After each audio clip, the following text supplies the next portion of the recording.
Alrighty, guys. Good afternoon to you all here. Happy Friday, May 23rd, 2025. Hope you guys are all doing well out there. And once again, guys, severe weather is going to continue to be the story here as we've got multiple more days of significant severe weather on the table here. Not significant, more in terms of low end to medium severe weather days. We'll have severe weather, classic severe weather MCS days set up across the plains today, tomorrow, really the next 4 to 5 days here. We're not going to be seeing much of a movement with these storms at all here. We still are seeing some rain and showers and thunderstorms ongoing across the northeast as well. That system's finishing clearing out later on this afternoon here up into Pennsylvania, up into Maine, Massachusetts, up into the northeast.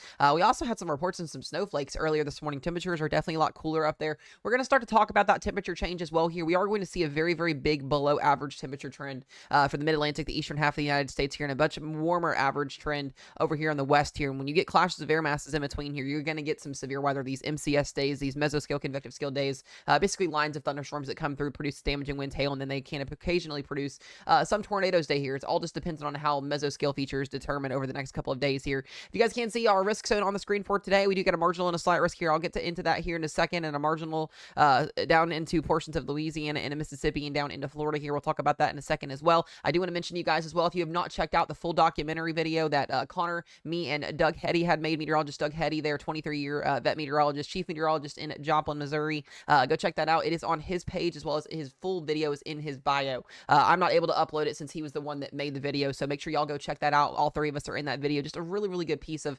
information in terms of just talking about the EF5 Joplin. We actually did it yesterday on the anniversary of Joplin, so just definitely go check that out. Connor's Climate Corner, his page on YouTube and as well as on TikTok, has the full thing on there, so make sure y'all go check that out. I will mention as well, guys, we're not really going to be doing live severe weather coverage over the next couple days. We'll be doing some gaming streams, some hangout streams. I am going to do a little bit of a teaching stream with you guys later on this afternoon here once we get on stream to kind of talk about some things here. But these mesoscale convective scale days, I don't typically stream too often. If we get warnings while we're on stream this afternoon, we'll definitely cover and talk about things as they happen here. But we're really just kind of taking the next couple of days off, taking a deep breath. Me and Rochelle are getting ready to go on vacation here in about 6 days, so we're just kind of getting things ready to go. So there won't be a lot of like full-on live stream coverage videos or any of that stuff. So I do want to go ahead and break down and kind of talk about what we're going to be seeing here this morning as well. This afternoon, we got some showers and some storms already convecting here across the plains. This will help lead to what's going to be a northwesterly flowing event here. It's going to be a little bit different than what we typically see. We see most of our storms either go west to east or southwest to northeast. These storms are going to be moving off of a ridge, and we get that a lot as we transition into the summer months here. And I want to go ahead and talk about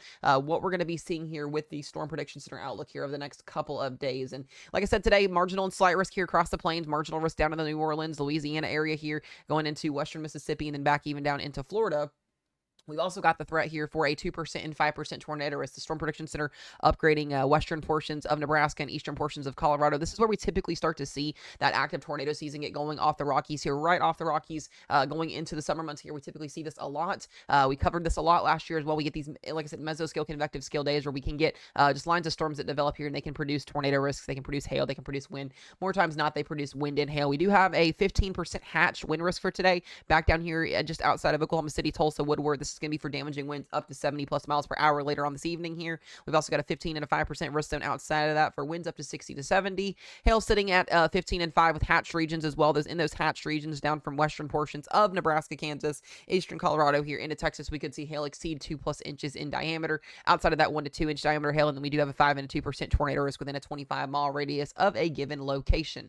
And I will get to that timing here in just a second. Tomorrow just got upgraded as well. Got a pretty extensive slight risk. We may cover tomorrow just depending on what happens with the overall setup of this. Like I said, very, very small tornado risk for tomorrow, but just enough. If you're in Oklahoma City, you need to be concerned tomorrow. We do have a level 2 slight risk here for severe weather, level 1 marginal risk back into the green there.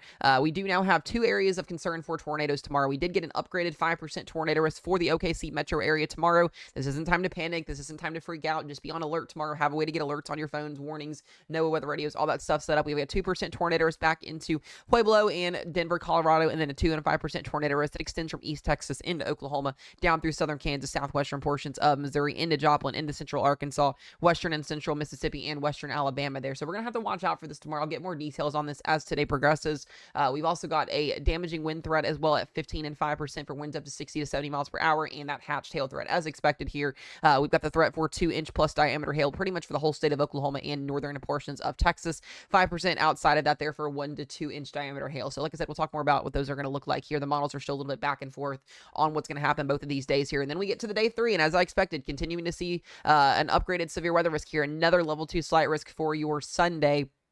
This is going to be for most of Oklahoma, back into north central Texas here, and then a marginal risk that basically drapes from the plains through the southeast. Elongated jet stream, MCS jet stream here, going to favor damaging winds and hail, and we'll get more of those probabilities, but we do have a hatch region here. This is probably going to be for hail as expected into western Texas here, outside of that 5% and 15% for all hazards. We do have another risk zone to talk about as well. We do got a day 4 outlook from the Storm Prediction Center. This is going to be probably our main event going into Monday here. I do expect more of an upgraded or elevated damaging wind threat here. I wouldn't even be shocked to see a enhanced risk get issued at some point with this here, but most of Texas here, central Texas, Dallas, Waco, Austin, Fort Stockton, Abilene area, we'll cover this going into Monday for sure, because this does have a little bit more of a significant severity to it on Monday, but we do have a level 2 slight risk here for severe weather on the day 4 outlook. That's really all we know of as of right now. All modes of severe weather will be possible, and we'll kind of talk more about that as we get ready to go through the next couple of days. Now, here's the timeline over the next 48 hours, what we're going to see across the plains here. I'm just going to talk briefly about this. We'll talk more about this in the stream today, but you can see, showers and storms, some supercells developing up here, and we can actually get some pretty photogenic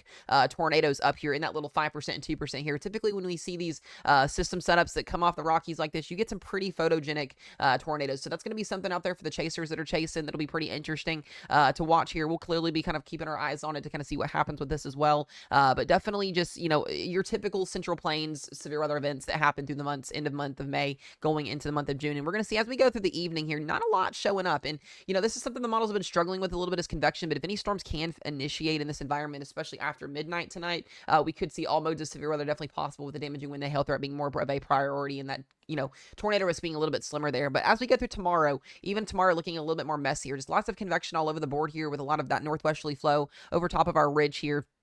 Our small ridge is going to be setting up showers and thunderstorms, making its way through the down in the southeast into the Arcotech down there. And then we get to about tomorrow afternoon, we start to see supercells fire off down in Texas and Oklahoma. Some of these could be producing a pretty decent wind and hail threat. If any of these storms can become surface-based, we could have the threat for a couple of isolated tornadoes here. And that'll progress really through about evening hours to the overnight hours. And then we're, just looking at a lot of rain falling for a lot of people going into Sunday. And we'll continue to update you guys on this forecast here. I will show you guys two things here. One, the instability that we have going through the next couple of days here. And we do have a plentiful amount of instability. So instability is not going to be an issue. And even especially going into Saturday here, we need to watch here around a surface low that could develop right around 5,000 plus joules per kilogram of instability. So like I said, a significant amount of instability for these storms to use. It's just, can we get storms to fire off? There will be a little bit of a capping as always expected in the plains here. And then we get our tornado parameters going here. We do have a pretty little nice corridor here of some decent tornado parameters. Could give us the threat for a couple of tornadoes. Then we get to tomorrow, and these tornado parameters do try to set up right along that surface low that develops here into central and southern Oklahoma, right around the Oklahoma City metro area. So we're gonna have to watch that tomorrow here. Pretty decent amount of tornado space here.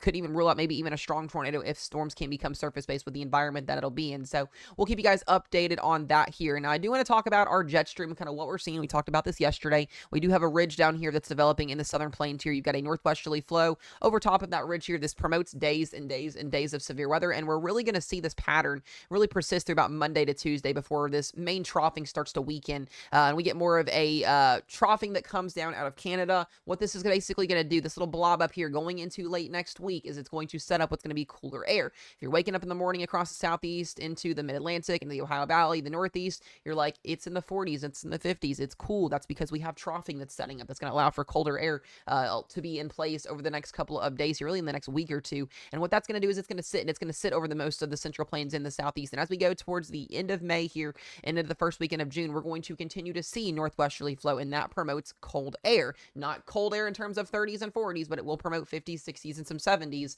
We'll be ridged out over here as well into the west here. We start to watch little shortwave impulses going into the first week of June here, but this would be a pretty significant way to wake up to the month of June here, at least to end the month of May off, where we could see quite a below average into the month of May, promoting actually a record-breaking cold into month of May here. So we'll have to see what happens with this over the next couple days, kind of see how this troughing builds. We'll talk about this in the next couple of videos here, but what I want you guys to see here is, even as we go into the month of June, continuing to see active troughing, and that will promote some extent of severe weather. I think the majority of our severe weather going into the month of June is going to favor the high plains, the central plains. Is typically what we see. We typically see ridging down here. I also want to mention to you guys as well, the National Hurricane Center, or not the Hurricane Center, but the hurricane season starts on June 1st. So here within the next 7 to 8 days, we are going to be seeing that hurricane season start. Doesn't mean we're going to have storms already, but we are officially watching as of now, and really going into the first year. We already have a 50% chance of a tropical system developing down in the Pacific Ocean off the coast of Mexico. That will bring no impacts to the United States, but we're we're already starting to see activity get going. So in the National Hurricane Center has predicted an above average hurricane season,